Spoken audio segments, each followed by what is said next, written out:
जय श्री राम, जय बागेश्वर धाम। दोस्तों, आज की वीडियो में मैं आपको बताने वाली हूँ कि दीपक में फूल क्यों बनता है, किसके दीपक में फूल बनता है, इस संकेत को क्या समझें, और जब दीपक में फूल बनता है तो कौन सा काम हमें तुरंत शुरू कर देने चाहिए।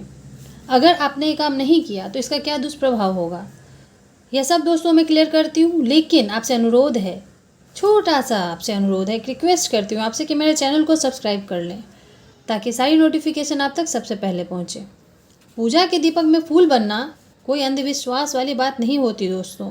दीपक में फूल तब बनता है जब दीपक में जब फूल बनता है तब आपको कई आकृतियाँ भी दिखाई देती हैं।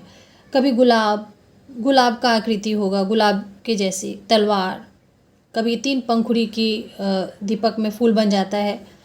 तो अभी इसमें जैसे गुलाब की आकृति आई तो गुलाब मतलब लक्ष्मी माँ का आशीर्वाद आपको मिल रहा है। अगर आपको धन प्राप्ति होगा, आपके घर में कर्ज है, कोई नौकरी से रिलेटेड परेशानी है तो वह समस्या सॉल्व होगी। तलवार का यानी माँ दुर्गा का आपको आशीर्वाद मिल रहा है। अगर आप दुर्गा माँ की भक्ति कर रहे हैं तो माँ दुर्गा का आशीर्वाद मिल रहा है, आपके शत्रुओं का नाश होगा। 3 पंखुड़ी मतलब आपको 3 देवियाँ, 3 पिंडी, जैसे माता वैष्णो का आपको आशीर्वाद मिल रहा है।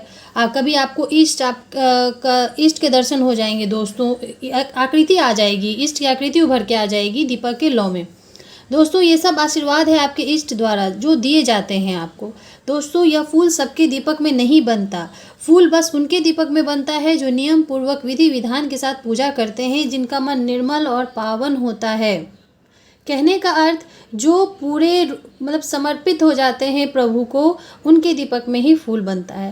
दीपक में फूल बनना एक ऐसा संकेत है दोस्तों जो हमारे इष्ट, हमारे आराध्य, जिनकी आप साधना कर रहे हैं, वह बताते हैं क्या मैं तुम्हारी पूजा, तुम्हारी भक्ति भाव से खुश हूँ और मैं तुम्हारे साथ हमेशा हूँ।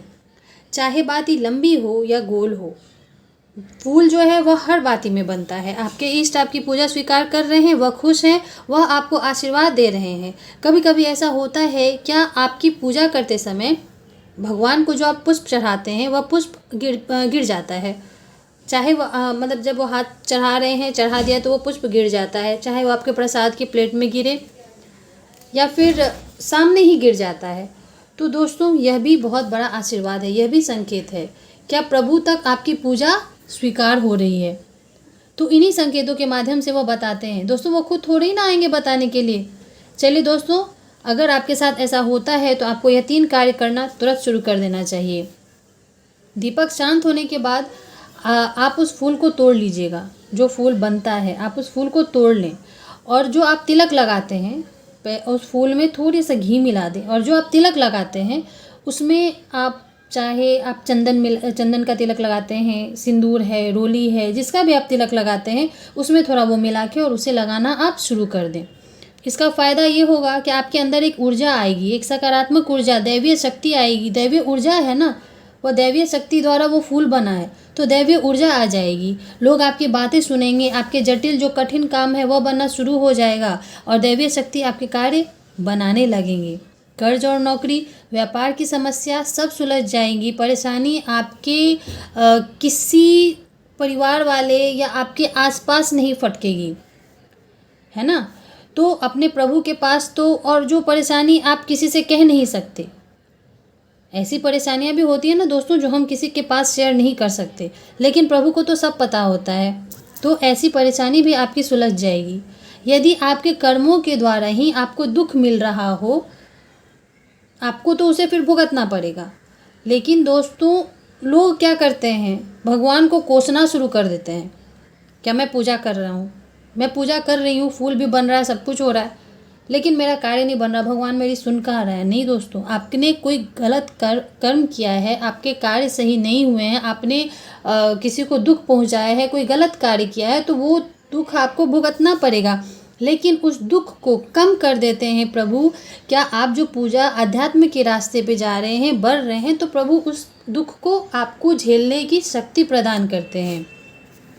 तो भगवान को कोसना छोड़ दीजिए और उन पर विश्वास रखते हुए उनका ध्यान कीजिए। आपके सारे बुरे कर्म काट देंगे प्रभु, और आप इस तिलक को लगाइएगा।